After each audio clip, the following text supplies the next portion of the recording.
but going into this, I do see very floaty characters such as Peach and Zelda, but the combo game of Peach and Bayonetta, I really think is going to play a big part in MrBroos's gameplay. Yeah, this is kind of like the classic princess / princess adjacent lineup. Like you know, if you swap out like Bayonetta for Palutena, this could be like Mudace's lineup, like honestly, or something like that. So we got the ranged options. We've got like some good stuff in Zelda. We've got Peach here with the item play. Like there's a lot that can be done here. But Steve going to be doing the exact same thing that we expect Steve to do every single time.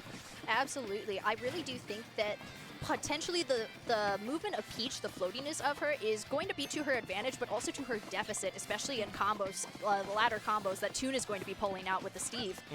Already pulling out some of these stone blocks, just trying to use those good resources to kind of keep MrBroose at bay. That's like the idea, because obviously turnips alone are not going to be able to bring these walls down, but like the single hits from like the back air and stuff, that's also not going to do it. You could get a fair to probably hit like the 3 high wall block, but I don't know. As of right now, we're not really throwing out the aggression. MrBroose is just kind of like standing in the corner, floating around, and like Toon is just like, okay, cool, I've cornered you now.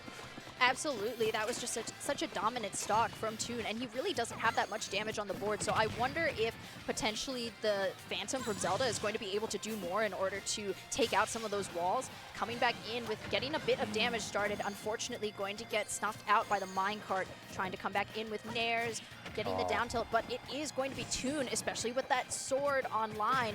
MrBroose needs to be very careful getting in set off stage, and unfortunately going right.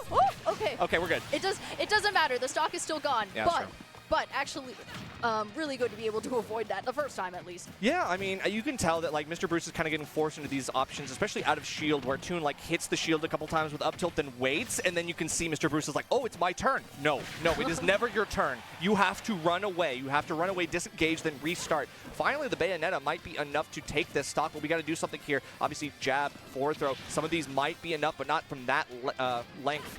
Got to be careful here. Okay, the stage spike untech, and this time Toon loses the main. Now we're on the Mario. Let's see if this is worth the salt.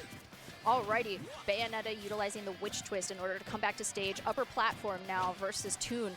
Coming back underneath and actually going to get a grab, but the directional air dodge to the center going to save Toon in that scenario.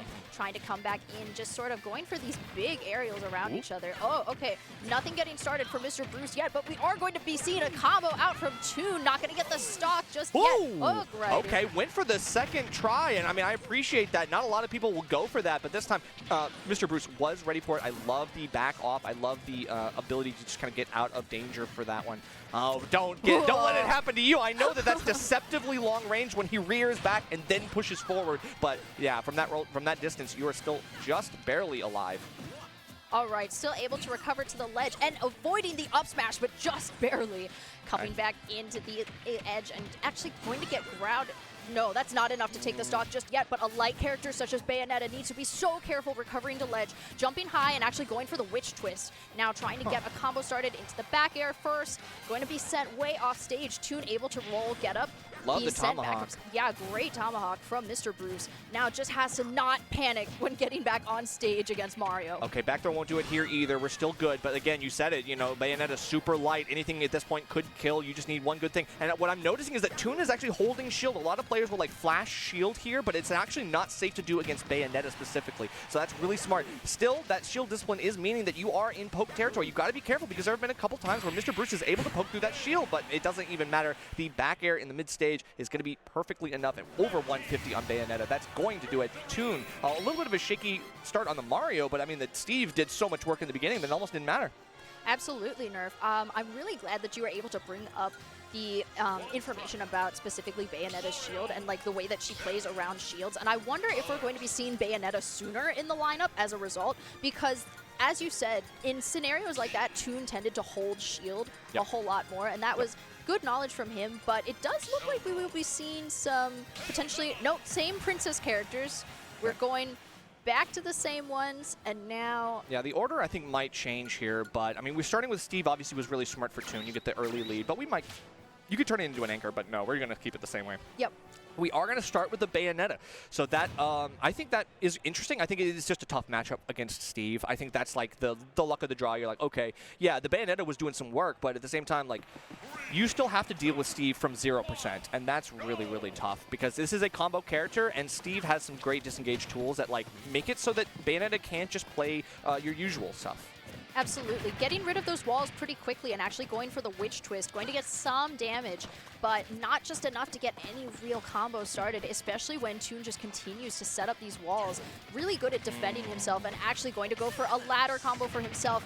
The Get Off Me, though, going to lead to some good damage as well for MrBroose. Not just enough to get anything started. The Witch Twist not going to get it either, but Toon off stage, the Elytra to recover, got the sword online, and then into the minecart. Just go. Oh my god! And like, I didn't look like MrBroose was mashing very much. Was kind of stuck in that minecart for a long time, being at like only 70%. Still looking for the punch right through the wall. I appreciate it, but Toon just barely out of harm's way. Goes right back in with the follow-up. I can tell Toon is like looking for some of these big haymakers, and MrBroose, just kidding. You got. All right, so that was really good from MrBroose, though, to not immediately mash out because he knew that that up smash was coming from Toon.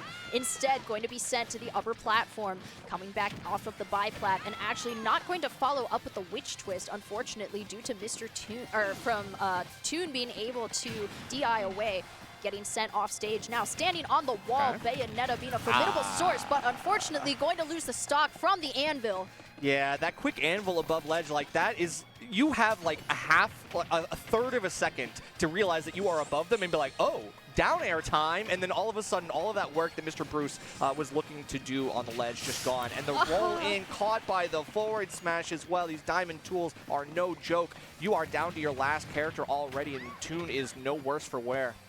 Absolutely, Toon only having 124% of damage, and then unfortunately MrBroose not getting a whole lot of the the spike. Still alive? Okay, no, that's the end. Elytra not able to recover Toon, and unfortunately that is going to be the very end of his first stock.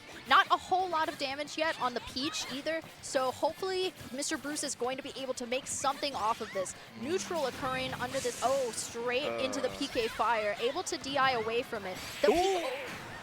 With the combos, yeah, I'm not gonna lie. We didn't see any nests until those like 15 seconds, and that was all you needed. Toon, what a classic setup. I mean, hitting with the PK Thunder, perfect placing, sending you right up above that platform where you can get that back there secured. Stuff like that really good, but I mean, you could see how much Toon was kind of like throwing out those aerials, trying to create the space really well. That's classic nest play. I mean, especially against someone who doesn't have a disjoint like Peach, you don't have a lot of options. They gotta rely on their items, and you didn't have enough space to pull those items, so it's like there's not much you can do there. MrBroose, I think, again, is just like the Steve diff. You get Steve diffed in the beginning of the game, and then it's just like, it's all downhill from there. It really did seem to be as well that, so specifically when we saw the PK Thunder into the back air, especially against a floaty character such as Peach, that was exactly the option that Toon needed to go for, because there was really nothing that MrBroose could have done to contest that, especially from off stage. But another great set on the board.